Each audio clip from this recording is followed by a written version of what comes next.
Hi, this is Gay Polk-Payton, and I'm coming to you with my blog number 9. I have been out of pocket a little bit. I had to fly to Anaheim, California to sing at a drug court conference. If you want to see my musical performance, please feel free to look on this web page, my YouTube page, and you can see the video of me singing. I sang One Moment in Time for the closing ceremonies. It was very wonderful. I was sitting there, and well, I was standing there on stage singing, and Matthew Perry and Earl Hightower and the CEO of drug court and the ambassadors and all these dignitaries, they were sitting on the front row, and Paul Williams, who wrote the theme for the Love Boat, wrote hits for the Carpenters and for Helen Reddy, and I mean, he's just so accomplished, has so many Grammys, and they were all sitting there on the front row looking in my mouth while I was singing, and I wasn't intimidated at all. I'm a gangster, I can handle that, so I did it anyway. It was cool. It was really, really cool. It was an honor to meet all of them, and I hope you enjoy the video when you watch it. It's one of my favorite songs by Whitney Houston. Actually, it is my favorite song by Whitney Houston. It's called One Moment in Time, and I love it. And it's a song you can't play with. That song, you got to come with the notes. You got to come with the notes. If you're gonna do Whitney, you got to do Whitney right. Or don't even bother. So if I can't sing a Whitney song the way that it needs to be sung, I leave it alone. Anyway, I'm a little under the weather. I've been hopping on and off planes. I've been on 6 planes in the last 8 days. So last night was the first time I slept in my bed in 7 nights. So I'm just like glad to be home, but at the same time I feel horrible. It's like people were on planes and they had their kids. Kids, they don't get sick. They just are incubators for disease, and they just tote disease around and pass it on to whoever's passing by who's vulnerable. And once you close those plane doors, you're just a captive audience. Your body is a captive audience to those germs, and they just infiltrate your body and just take over. And then next thing you know, you sick. And the child that toted the germs, like that little carrier monkey on Outbreak, the monkey never got sick. You just making other folks sick, little thing. Anyway, that's what I tell my son about his friends at school. I said, you and your friends over there at that school, and you coming home toting their disease to my house, making me sick, because I'm old. I can't fight like I used to fight. I'm an old lady. Anyway, speaking of children, my blog today is going to be about parenting, and understanding your role as a parent, and understanding how to be close with your children, but at the same time making sure that they understand your role as their parent. People always say that my son is 16, and having a teenager comes with its own set of challenges. It's nothing that I can't deal with. My son and I have a very, very good relationship. We can talk about anything. So but it still comes with its set of challenges, because he's becoming a man, and so he's making changes, and he's becoming more autonomous. He's starting to need me less and less. But still, the guidelines that parents set for their children, you still have to set the parameters and the boundaries for your children. You extend the boundaries and give them room to grow and learn, but you still have to set boundaries. Being friends with my teenager is not anything that I aspire to do. I'm his mama, and he needs to understand that I'm his mama. So when we play and we act silly, he knows how far he can take it, because he says at the end of the day, this is my mama, and I know how far I can go with my mama. I'm not gonna go there with her. And he's very respectful. He's yes sir, no sir, yes ma'am, thank you, please. He holds doors for ladies. He's just a perfect gentleman, because that's the way he's been brought up. Children, when they come into the world, they are like little sponges. They don't know what they're supposed to do. I mean, they don't even know where they're supposed to sleep. But if you put them in their crib, they will sleep there. Kobe came home from the hospital, and I put him in his crib. I slipped up a couple of times and fed him in the middle of the night and fell asleep with him on my chest, and woke up and thinking that I had ruined the whole putting him in his bed, making him sleep in his bed thing. But he did fine, and he slept through the night for the first time. He was 5 weeks old, and he's been sleeping through the night ever since. And so I never had a problem when my ex-husband and I wanted to go out of town or whatever we wanted to do. We could go, and people were always willing to babysit Kobe, because he was so well behaved, and he slept all night. They didn't have to worry about getting up in the middle of the night and feeding our infant. And then now, if I have to be out of town, or my ex-husband has to be out of town, and we have nobody to get Kobe, we have no problem. We just call one of our friends, and they're always anxious for Kobe to have a play date, or for him to go and spend the night with one of his little Kappa League brothers, or with one of his friends from church, because they know that Kobe is not going to step outside certain boundaries And that's the, there's a reason for that. I'm going to tell you the 3 reasons why I explained to my friends that Kobe is so well behaved. The first reason is because my son believes in a higher power. He believes in the Lord. He respects the Lord and his authority. And the Lord has commanded us to honor our fathers and our mothers. So he knows that he's stepping out of line with God if he disobeys me or his father. So he does not step out of line with that. And also, we have to reinforce that with our children. We have to take our children to church, teach them the ways that we want them to learn. I mean, it's like whatever your faith is, if you want your children to appreciate your faith and respect you for respecting your faith, then you have to practice your faith whether you're in church or not.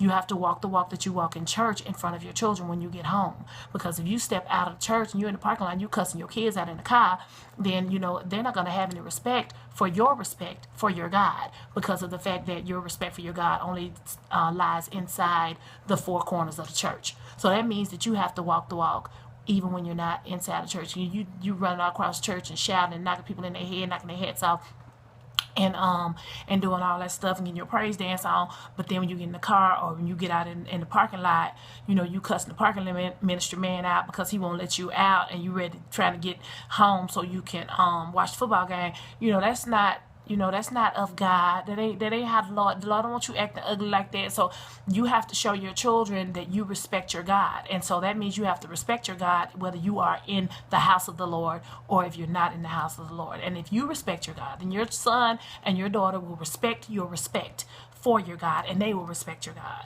So just make sure that you reinforce that. That's very, very important, and that's one of the reasons why my son is very well behaved, because he has a very strong spiritual base. My son, he is a cancer survivor. Many people know that. Many people don't know that. But he's a cancer survivor. He's 16, but he's one of the strongest people I know. He's my hero, because he went through his 7 rounds of chemo and 31 radiation treatments like it was a breeze to him. I wondered how he did it. But he just, he dealt with it, with his faith. And he told me that, there are so many children at this hospital, Mommy, that are so much sicker than I am. And his perspective gave me perspective, because he was at the Blairy Batson Hospital in Jackson, Mississippi, and Eli Manning comes to the hospital because there's a wing of the hospital named after him, because I guess he's donated a gazillion dollars to them or something. But he comes to the hospital and he signs footballs and hats, and he takes pictures with the kids, and he does all of that stuff. And then but I watched my son had a soft tissue sarcoma on his thigh, and people were wheeling their children up in wheelchairs, and they were wheeling their children up in hospital beds because they were too sick to sit up.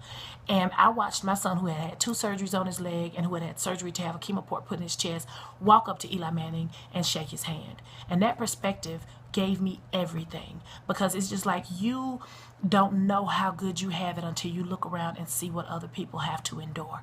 So before you complain about anything, before you whine about how bad life is and the fact that you can't do this, you can't buy the dress you want, you can't buy the hair that you want, you can't do what you want to do, think about it, put it in perspective, and understand that there are people who would give anything to have 1/10 or 1/100th of what you have. So just be grateful. Remember to always be grateful. And I have a point of gratitude in my life. I'm so grateful in my life that if I hear the song all the time on the radio, but I really feel this.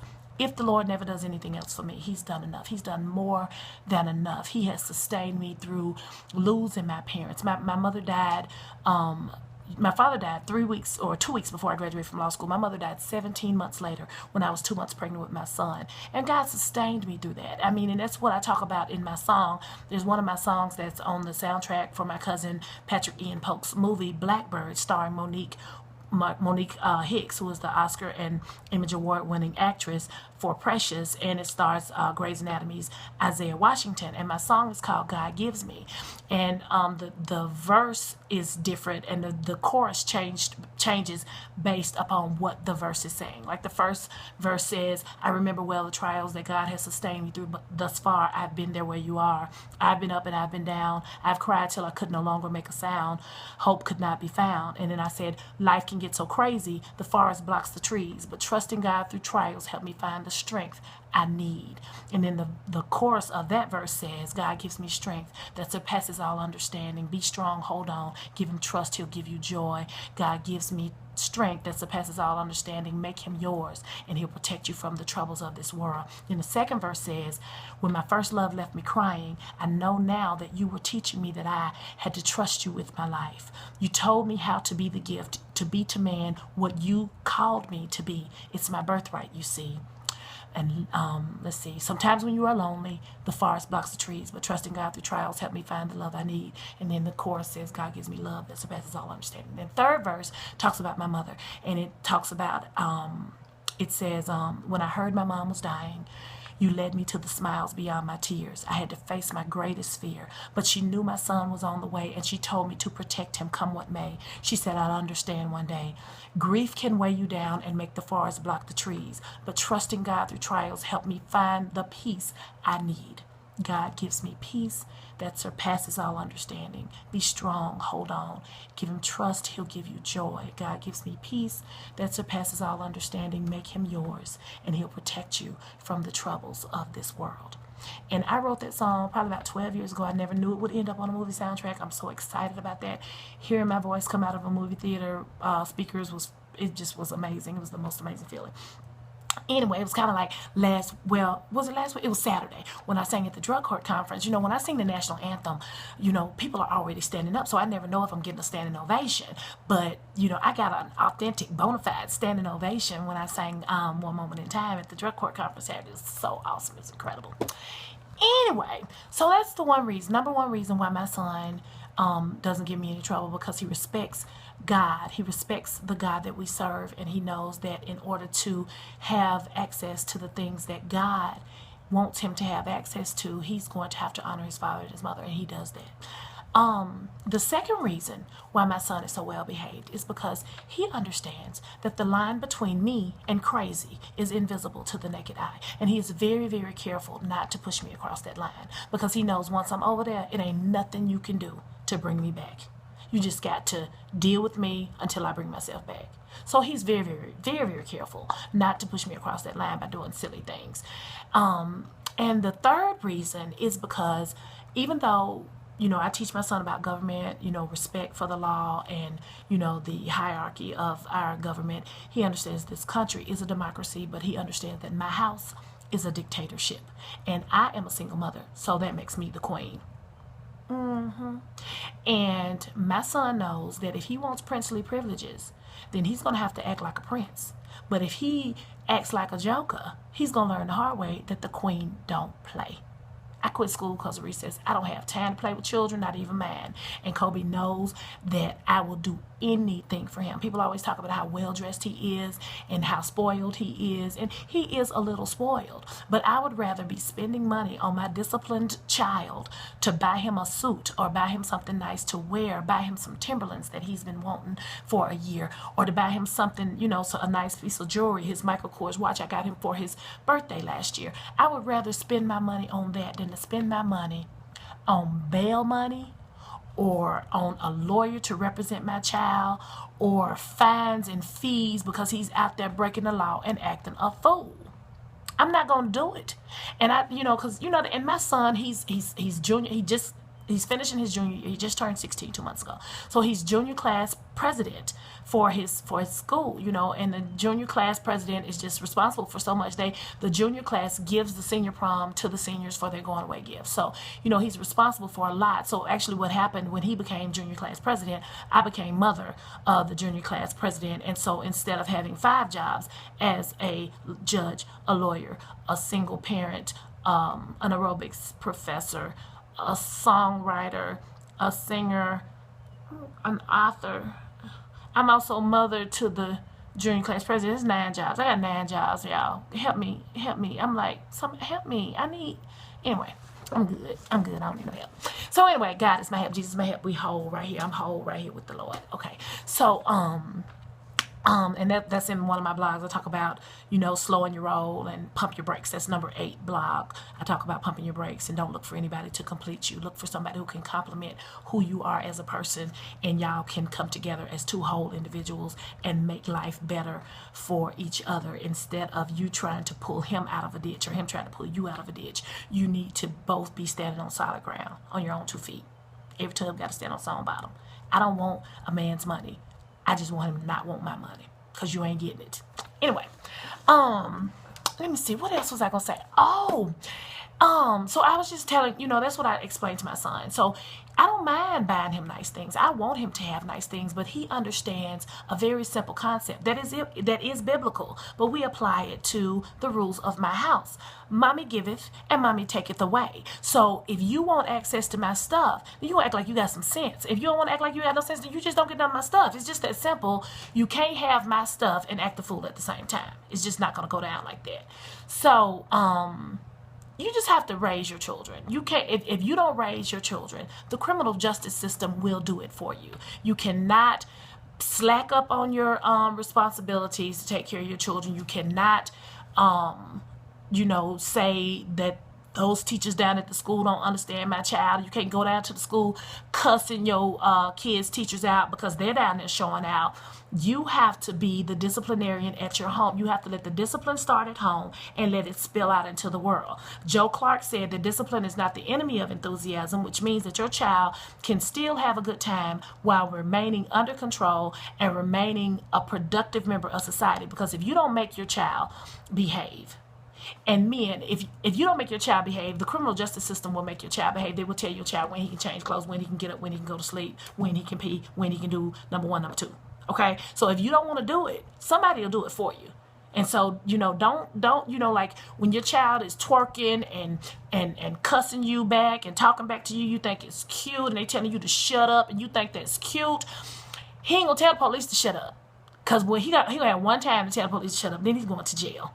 So it's just like, you need to, all the love in the world, all the love in your heart will not be able to save your child if you don't raise them. You have to love your child with discipline at all times. And you have to let them know, I love you enough to protect you from everything, including yourself. I'm going to protect you from every force that could work against your future. And you are one of those forces if I don't guide you in the right way. I'm going to end with this little thing that I told my stepson. My ex-husband had two kids when we got married, and they are 25 and 21 now. My stepson is Travis. He's 25, and my stepdaughter is Brianna. She's 21. And but when we were married, we never used a step. That's nothing. We never used a step when we were married. They were my children, and they were Kobe's brother and sister. They were not his stepbrother, stepsister. They were my children. I have to clarify now, because people are like, why don't they live with you? Well, they're actually my stepkids. So I clarify it because people are like, why they, but actually my stepson lived with me after. Anyway, we'll talk about that another time. But I was taking him to, and in order to understand the story, you would have to know that he is my stepson. But I was taking him, that's my fax machine. You just ignore that. But I was taking him to visit his mother in Atlanta, and I told him to call his dad because his dad had left before he woke up to go to work, because his dad went to work like at 6 or 7 in the morning on Saturdays. So, I told him to call his dad, and I only heard his side of the conversation. I heard him saying, yes, sir. No, sir. Yes, sir. Yes, sir, I understand. No, sir. I love you too. Bye. And that was all I heard. I heard his side of the conversation. I said, Travis, do you know what that sounded like to me?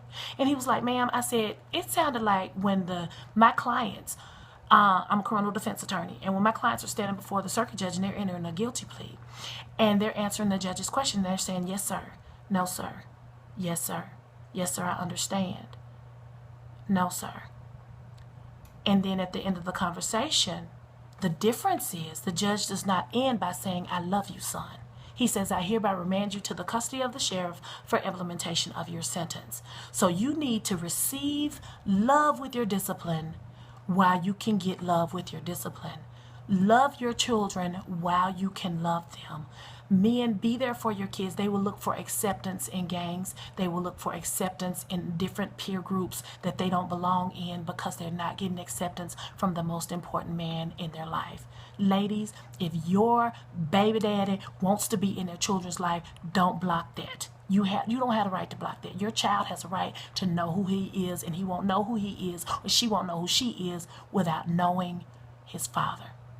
That's all I got to say for today. I will talk to you on Sunday.